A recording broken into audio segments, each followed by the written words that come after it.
Biotechnology, genetically modified organism. Biotechnology is the manipulation of biological organisms to make products that take benefits human beings.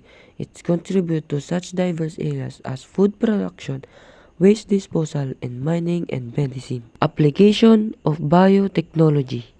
Biotechnology has been applied in various fields in waste management. It is used to create new biodegradable materials. One such material is made from the lactic acid produced when the bacterial individual lactic acid molecules are joined chemically. Biotech is also applied in the mining industry. The bacterium Tibacillus peroxide can use the molecules of copper to form the compound copper sulfates, which can be treated chemically. To obtain pure copper, this mining process is used only with low grade. As high grade deposits are extracted, the amount of copper using this process will likely increase. Genetic engineering, or recombinant DNA technology and its technique, is the alteration of an organism, genetic or hereditary material to eliminate undesirable characteristic or produce desirable new ones. Genetic technology is the means by which knowledge from genetic studies applied to medical research, criminal investigations, agriculture, and other areas. Genetic engineering used the selective breeding and DNA profiling or fingerprinting. Selective breedings is the first known technique still used today. It is done to increase food production in here. Only those plants or animals with desirable characteristics are chosen for their breeding. Corn has been selectively bred for increased kernel size and number and nutrition content. DNA profiling is the process where a specific DNA pattern called a profile is obtained from a person or sample of bodily tissue. Even though we are all unique, most of our DNA is actually identical to other people's DNA.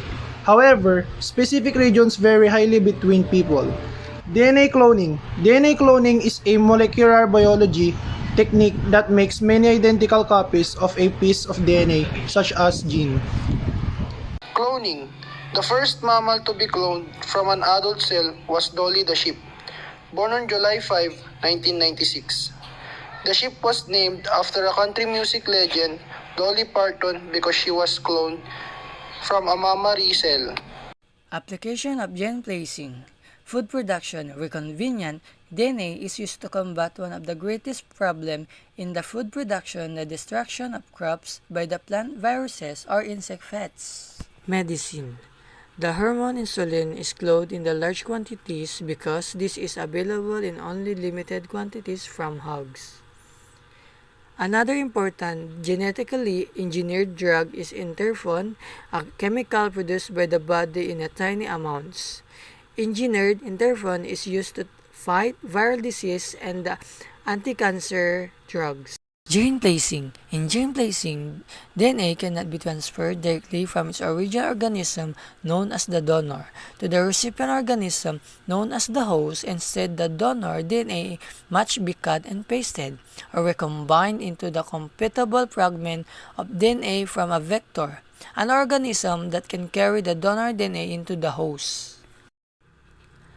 Gene placing is a technique which scientists use to directly alter genetic material to form recombinant DNA. In gene placing, one or more genes of an organism are introduced to the second organism. If the second organism incorporates the new DNA into its own genetic material, recombined DNA results. The introduction of the new genes into an organism essentially alters the characteristics of the organism by changing its own protein makeup. Gene placing. In gene placing, DNA cannot be transferred directly from its original organism, known as the donor, to the recipient organism, known as the host. Instead, the donor DNA must be cut and pasted, or recombined into the compatible fragment of DNA from a vector, an organism that can carry the donor DNA into the host. Globally modified organism in the Philippines. The Philippines has been cultivating genetically modified crops since 2002, with corn being the primary crop. The country's Department of Agriculture and the Bureau of Plant Industry regulate GMOs. Approved GM crops in the Philippines. Number 1, BT corn, insect resistance.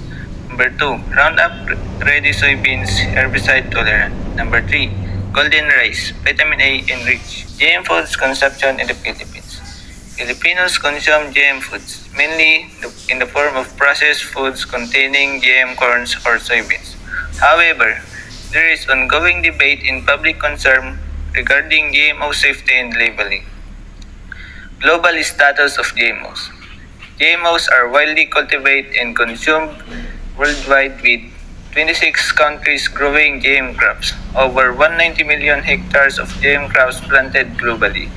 GM crops accounting for 13% of global crop production. These are the top GM crops producing countries. Number 1, United States. Number 2, Brazil. Number 3, Argentina. Number 4, Canada. And number 5, China. And that's the GM crops producing countries.